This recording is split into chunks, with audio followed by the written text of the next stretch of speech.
अस्सलामुअलैकुम नाज़रीन, सियासत टीवी के कौमी खबरनामे में आपका खैर मकदम है। मैं हूं रेशमा। सबसे पहले नज़र डालते हैं सुर्खियों पर। हिंद बहरुल काहिल खित्ते में काबिल एतमाद और शिफाफ शराकतदारी की ज़रूरत। क्वाड मीटिंग में वज़ीर ख़ारजा एस जयशंकर का बयान।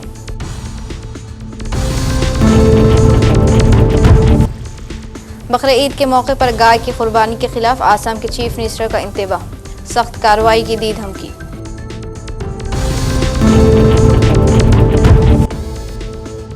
मगरबी बंगाल में गैर मुजाज तामीरात के नाम पर इंहदामी कार्रवाइयों पर तृणमूल कांग्रेस की तशवीश। इंतकामी कार्रवाइयों के खिलाफ बीजेपी को दिया इंतबाह, सड़क पर उतरने का ममता बनर्जी ने किया ऐलान।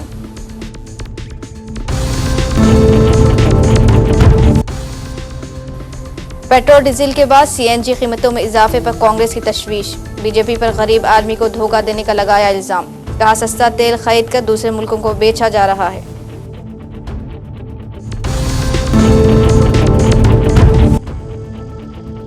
और एबोला वायरस के पेश नज़र हुकूमत का हाई अलर्ट, एयरपोर्ट्स और बंदरगाहों पर स्क्रीनिंग के निज़ाम को सख्त करने की हिदायत। तो ये थी सुर्खियाँ, पेश है खबरों की तफसील।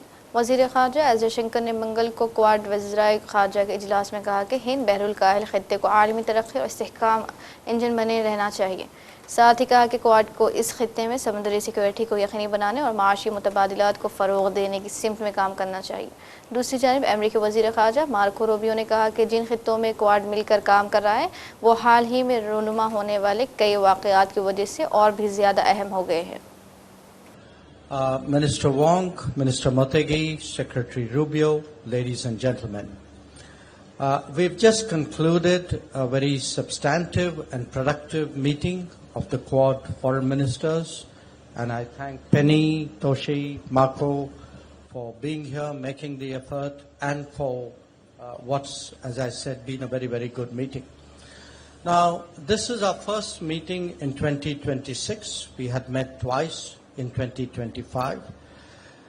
Understandably, much of the discussions and indeed the bilateral exchanges were devoted to the current state of the world.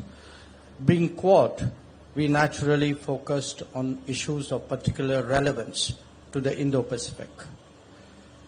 Because we are four maritime democracies located at different ends of the Indo-Pacific, the exchange of perspectives was an exercise of considerable value.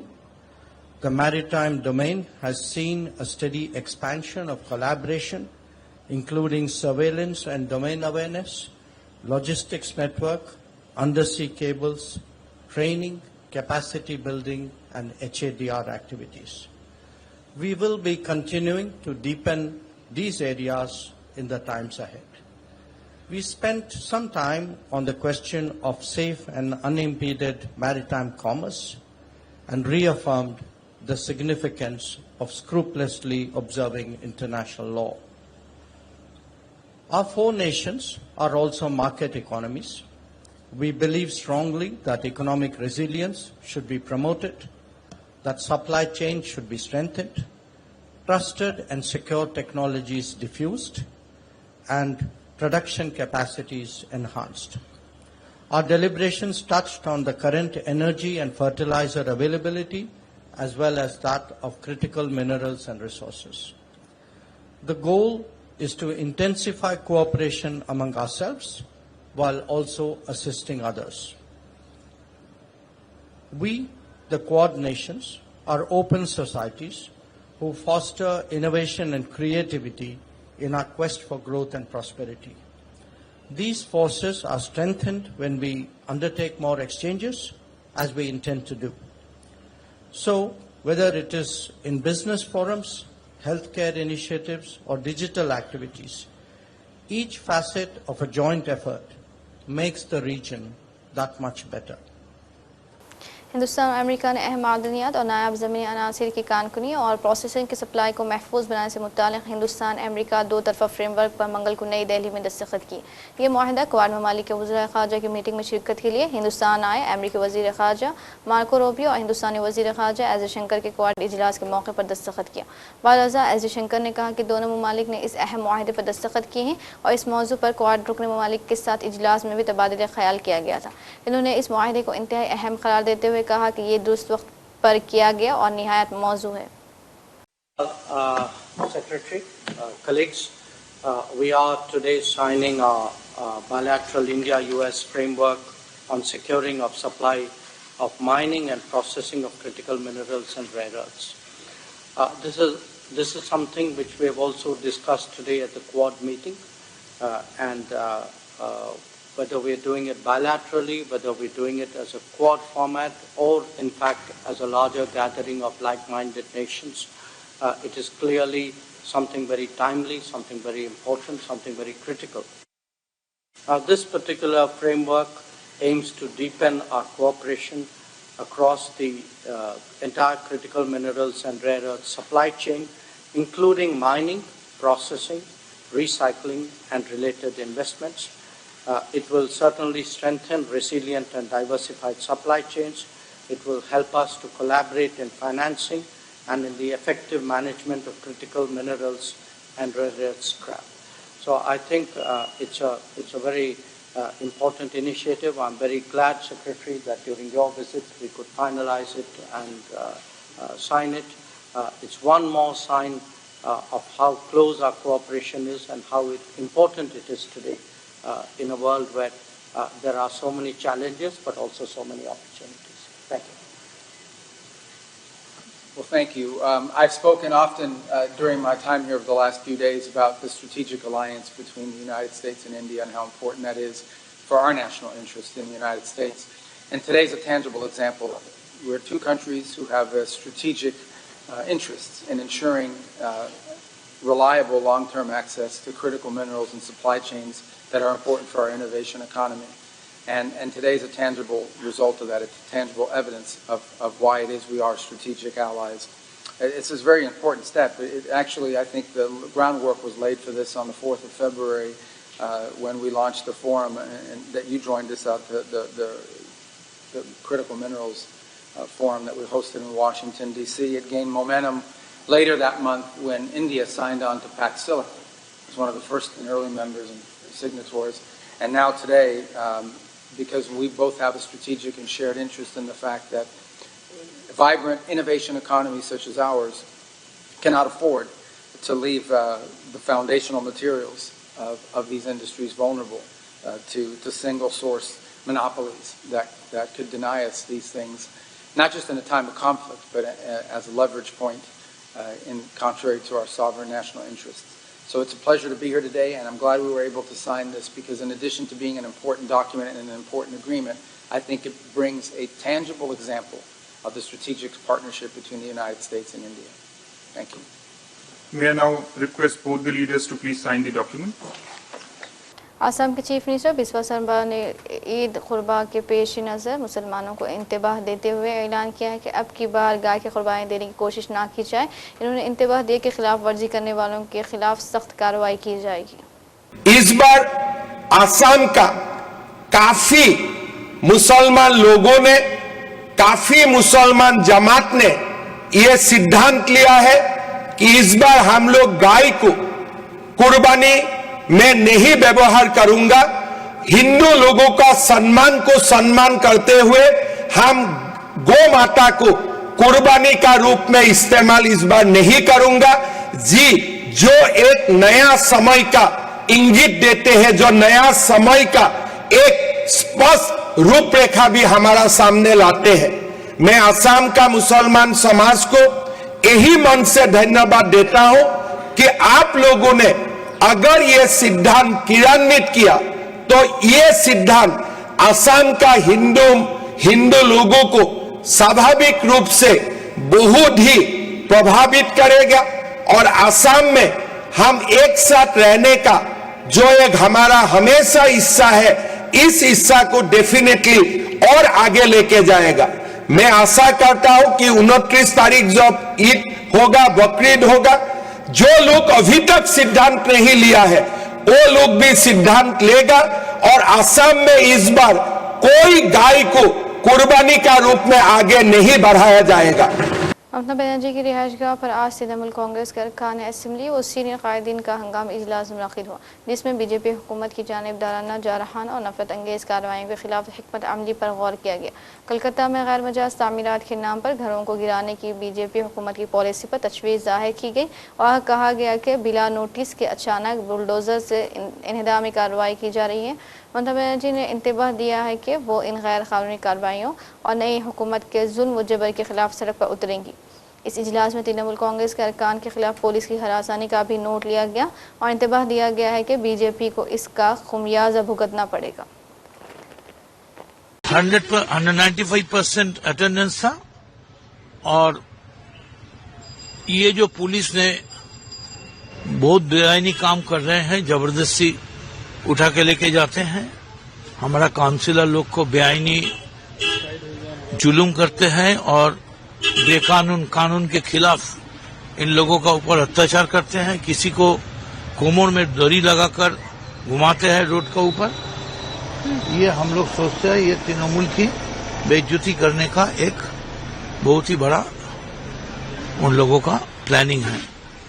इसका विरोध में party चुप नहीं रहेगी, पहली party road में उतारेंगे और जो पुलिस से घर बांग तोड़ रहे हैं, हकार को ये तोड़ रहे हैं, इसमें हम लोग का कोई बात नहीं है। जो जबरदस्ती बेआईनी घर है अब भांगिए, लेकिन आपको तो नोटिस देना पड़ेगा।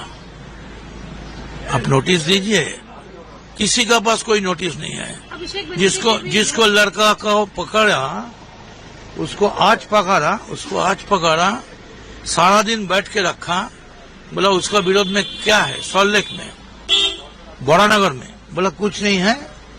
कल हम लोग का आदमी आएगा आपको विरोध में रिपोर्ट लिखाने के लिए, रिपोर्ट लिखाएगा कल, अरेस्ट हुआ आज। ये बड़ी गुंडाई हो रहा है, ऐसा तानाशाही नहीं चलेगा। और देखिए ये तो सही है, बीजेपी जैसे भी हो, मशीन से भी हो और किसी भी तरह पावर में आए हैं, लेकिन उसका भी ये याद रखना चाहिए अभी तक भी तृणमूल को कितना आदमी है कलकत्ता में, बंगाल में, और ममता बनर्जी फिर से रोड में उतरने का प्रिपरेशन ले रहे हैं। कुछ बोला गया कि ममता बनर्जी खुद का प्रोटेस्ट में, ये तो पीछे पार्टी का बात है, वो जो बोलना है ममता बनर्जी कहेंगे, लेकिन ऐसा जुलूमदारी एक तरफा नहीं चलेगा। दादा देखा गया कि काफी म्यूनिसिपैलिटीज में भी असंतोष हो रहा है, प्रोटेस्ट हो रहा है, उसको लेकर क्या बोला? जो हो रहा है वो लोग हम लोग मुकाबला कर रहे हैं और पार्टी ने साफ बोल दिया है जिसको पसंद नहीं है वो लोग जा सकते हैं, कोई तकलीफ नहीं। जो लोग रहेंगे हम लोग उनका लेके ही रहेंगे। काकोली सन MP, हम तो मेरा औकात नहीं है उसको बारे में कुछ बोलना। कौमी दारुल हुकूमत दिल्ली में CNG की कीमतों में एक बार फिर इजाफा हो गया है। दिल्ली और आसपास के शहरों में CNG फराहम करने वाले सिटी गैस डिस्ट्रीब्यूशन कंपनी के मंगल से इसकी कीमत में 2 रुपये फ़ी किलोग्राम का इजाफा कर दिया गया। दिल्ली में अब 1 किलोग्राम CNG की कीमत 83 रुपये 10 पैसे हो गई है। दीगर शहरों में भी CNG की कीमतों में 2 रुपये फ़ी किलोग्राम का इजाफा किया गया है। राहुल गांधी ने पेट्रोल और डीजल की कीमतों में मुसलसल इजाफे पर मोदी हुकूमत को निशाना बनाया और इल्ज़ाम लगाया कि बाहर मुल्कों से सस्ता तेल लाया जा रहा है और दीगर मुल्कों को बेचा जा रहा है, लेकिन अफसोस के अवाम को महंगा तेल बेचा जा रहा है। चुनाव से पहले कहा कि पेट्रोल की कोई कमी नहीं है, गैस की कोई कमी नहीं है, पेट्रोल के दाम नहीं बढ़ेंगे। और आज जब पेट्रोल के दाम बढ़ रहे हैं तो अंबानी पेट्रोल हिंदुस्तान के बाहर भेज रहा है। अंबानी रूस से पेट्रोल खरीदता है और बाहर बेचता है, और अंबानी नरेंद्र मोदी की फंडिंग उस पेट्रोल के पैसे से करता है। यह सच्चाई है। कांग्रेस ने सीएनजी और पेट्रोल की मुसलसल बढ़ती कीमतों पर अपनी गहरी तशवीश का इजहार करते हुए कहा कि बीजेपी हुकूमत ने कंपनियों को नफ़ा पहुंचाने में कोई कसर बाकी नहीं रखी है, जबकि गरीब आवाम पर मुसलसल बोझ लादा जा रहा है। कांग्रेस के तर्जुमान पवन खेरा ने प्रेस कॉन्फ्रेंस में कहा कि मुसलसल 10 साल में बीजेपी हुकूमत ने ईंधन और गैस की कीमतों को आसमान पर पहुँचाया और आम आदमी को बेहाल कर दिया। पेट्रोल और डीजल पे आ जाए, हम सब पर असर डालते हैं। पिछले 12 साल में पेट्रोल की कीमतें 38% बढ़ी हैं। 38% increase in the price of petrol in the last 12 years. Diesel की कीमतें 62% बढ़ी हैं पिछले 12 सालों में। 62% price hike for diesel in the last 12 years. कौन सा युद्ध था तब? कौन सा ग्लोबल फैक्टर्स थे तब? पिछले 12 साल में ये ग्लोबल फैक्टर्स क्या हमेशा थे? क्यों मूर्ख बनाते हो? जब कच्चे तेल की कीमत मनमोहन सिंह जी के वक्त $100 तक पहुंच गई थी, तब भी पेट्रोल डीजल 60, 65, 70 से ऊपर नहीं जाने दिया। तब आप लोग सड़कों पर होते थे।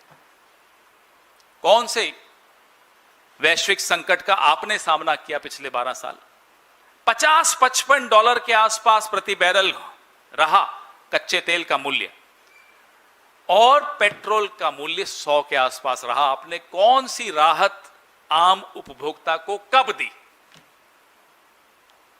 फिर कहते हैं वैश्विक संकट है, फिर कहते हैं युद्ध की वजह से है।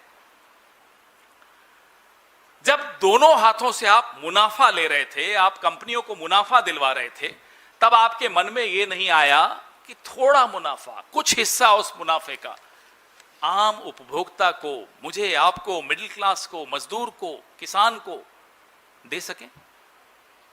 क्यों नहीं आया आपके दिमाग? आज जिस संकट में हम खड़े हैं, इस संकट में हम नहीं होते अगर आपने सही वक्त पर सही निर्णय लिए होते, सही वक्त पर सही राहत दी होती। अब एथेनॉल की मिलावट वाला घटिया क्वालिटी का पेट्रोल जो हमारे इंजन को, हमारे माइलेज को तबाह कर देता है, 110 रुपए प्रति लीटर में बेचा जा रहा है। क्यों? किसको फायदा पहुंचा रहे हैं आप? देखिए, हम सब आम जीवन जीते हैं और आम आदमी की जीवन में कठिनाइयां होती हैं, परिवारों में कठिनाइयां होती हैं, समाज में कठिनाइयां दिखती हैं और हम सब अपनी अपनी कठिनाइयों से जूझ रहे होते। सरकार का क्या काम होता है? सरकार की जिम्मेदारी सिर्फ इतनी होती है, सिर्फ इतनी, ज्यादा नहीं, कि अपनी तरफ से परेशानियां और न बढ़ाएं। आप परेशानी कम नहीं कर सकते, मत कीजिए, आपसे उम्मीद भी नहीं। बढ़ाइए तो मत। आप परेशानियां बढ़ा रहे हैं और माफ कीजिएगा, 12 साल सरकार ने भी और हमारे कुछ साथी यहां बैठे हैं, मीडिया ने भी सिर्फ एक काम किया। अलग अलग सर्कस ऊपर से दिखाया जाता है, आप वो सर्कस दिखाते रहते हो, लोगों को बिजी रखते हो। अरे साहब, बिजी क्यों रख रहे हो? आ गया ना अब संकट। कह रहे थे ना हम, ये संकट आएगा। सर्कस करने वाले को सर्कस करने दीजिए, आप तो आईना दिखाइए, हम तो आईना दिखाएं। तलबा तंजीम DYFI के अरकान ने तमिलनाडु में एक मुनफरिद कॉकरोच रैली निकाली। वाइल सियासी तंजिया तसव्वुर कॉकरोच जनता पार्टी से मुतासिर होकर ये रैली निकाली गई। इस एहतजाज का मकसद मुबैना तौर पर नीट पेपर लीक, बढ़ती हुई बेरोजगारी और मुल्क भर के तलबा व नौजवानों को दरपेश मसाइल को उजागर करना था। मुजाहिरीन ने अलामती मनाजिर, तंजिया पोस्टर्स और नारों का इस्तेमाल करते हुए अपनी नाराजगी का इजहार किया और आवाम की तवज्जो इन मसाइल की जानिब मबजूल कराने की कोशिश की। मरकज़ी हुकूमत ने एबोला वायरस को लेकर मुल्क भर में चौकसी बढ़ा दी है। हुकूमत ने तमाम दाखिली मकामात बशमुल हवाई अड्डों, बंदरगाहों और ज़मीनी सरहदी चौकियों पर स्क्रीनिंग के निज़ाम को मजबूत बनाने की हिदायत की है। हुकूमत ने Indian Council of Medical Research और National Centre for Disease Control को हिदायत दी है कि वो इस बात को यकीनी बनाए कि तमाम ट्रैकिंग, टेस्टिंग और निगरानी के निज़ाम हर वक्त तैयार हैं। हुकूमत के मुताबिक हिंदुस्तान में इस वक्त एबोला का कोई केस सामने नहीं आया है, ताहम एहतियात के तौर पर किसी भी मुमकिन ख़तरे से बर वक्त निमटने के लिए सेहत के निज़ाम को मजबूत किया जा रहा है। वर्ल्ड हेल्थ ऑर्गेनाइजेशन ने एबोला की मौजूदा वबा को बैनुल अक़वामी तशवीश की पब्लिक हेल्थ एमरजेंसी करार दिया है। मोहम्मद दीपक के नाम से मशहूर जिम मालिक दीपक कुमार, जो उत्तराखंड के कोटद्वार में एक मुस्लिम दुकानदार के लिए खड़े होने के बाद सुर्खियों में आ गए थे, अब माली मुश्किलात से दो चार हैं। उनका दावा है कि मुसलसल धमकियों और तनाज़ात ने उनके कारोबार को बुरी तरह मुतासिर किया है, जिसकी वजह से वो अपना जिम बेचने और शहर छोड़ने पर गौर करने पर मजबूर है। 42 साल दीपक कुमार कोटद्वार में एक जिम चलाते हैं। इसने वजाहत की कि वो पिछले 4 महीनों से किराया अदा करने से कासिर है, जिसकी वजह से उसके मालिक मकान ने उसे हतमी वार्निंग जारी की है। दीपक का कहना है कि वो नहीं जानते कि मालिक मकान किसी बैरूनी दबाव में है या नहीं, लेकिन मौजूदा सूरत हाल ने जिम चलाना मुश्किल बना दिया है। दीपक ने इल्ज़ाम लगाया कि बीजेपी और बजरंग दल से वाबस्ता लोग उनके ग्राहकों को निशाना बना रहे हैं। उनके मुताबिक जिम के अरकान जिनके अहल खाना बीजेपी से वाबस्ता हैं, उनके घर जाकर उन्हें जिम में आने से मना किया जाता है। इन्होंने कहा कि ऐसी महमात ने उनके कारोबार को मुकम्मल तौर पर गैर मुस्तहकम कर दिया है। फिल्म, टेलीविज़न और OTT दुनिया की सीने और बासलाहियत अदाकार रमाकांत दायमा का इंतकाल हो गया। वो गुज़िश्ता कई माह से शदीद अदालत का शिकार थे। उनके इंतकाल की खबर सामने आने के बाद तफरीह दुनिया में गम की लहर दौड़ गई। रमाकांत दायमा ने अपनी मुनफरिद अदाकारी और मावन किरदार के ज़रिए फिल्म, TV और डिजिटल दुनिया में एक अलग शिनाख्त कायम की थी। और आखिर में सुर्खियों पर एक और नज़र। हिंद बहरुल काहिल खित्ते में काबिल एतमाद और शिफाफ शराकतदारी की ज़रूरत, क्वाड मीटिंग में वज़ीर ख़ारजा एस जयशंकर का बयान।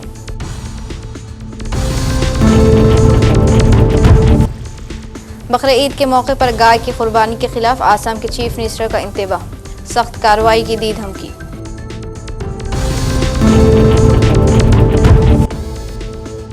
मगरबी बंगाल में गैर मुजाज तामीरात के नाम पर इंहदामी कार्रवाइयों पर तृणमूल कांग्रेस की तशवीश। इंतकामी कार्रवाइयों के खिलाफ बीजेपी को दिया इंतबाह, सड़क पर उतरने का ममता बनर्जी ने किया ऐलान।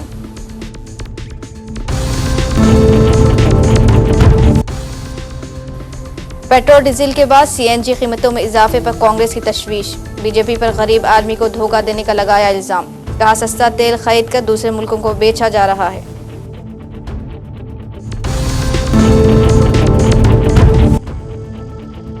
और एबोला वायरस के पेश नज़र हुकूमत का हाई अलर्ट, एयरपोर्ट्स और बंदरगाहों पर स्क्रीनिंग के निज़ाम को सख्त करने की हिदायत। इसी के साथ ही कौमी खबरनामा इख्तिताम को पहुँचता है। मुझे दीजिए इजाज़त। अल्लाह हाफिज़।